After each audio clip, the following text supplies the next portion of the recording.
Même si l'été semble vouloir se prolonger à Halifax, le temps presse pour le gouvernement Trudeau. L'échéance électorale se rapproche. Les troupes libérales veulent à tout prix projeter une image d'unité.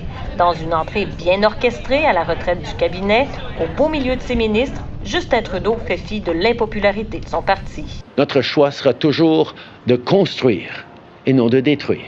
Pas un mot sur les difficultés à revigorer les troupes après la défaite cuisante dans le château fort de Toronto-Saint-Paul. Et les ministres ont reçu le mot d'ordre, il faut se concentrer sur les problèmes des Canadiens, pas sur les déboires du parti. Les gens veulent voir de l'action. Ils veulent voir un gouvernement qui est à l'écoute. Pour nous, la chose principale, la chose la plus importante, c'est l'intérêt national. Et pas question non plus de remettre en question le leadership du chef.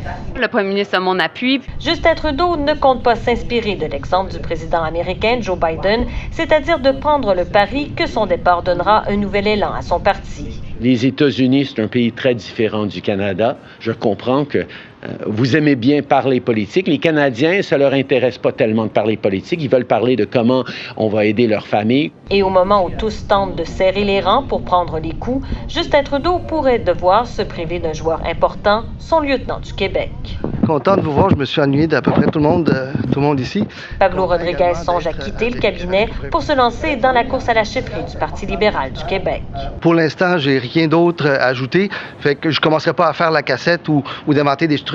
Et le NPD pourrait aussi donner du fil à retordre aux libéraux lors de l'élection partielle dans la circonscription québécoise de la salle Aymar-Verdun qui se tiendra dans exactement 3 semaines.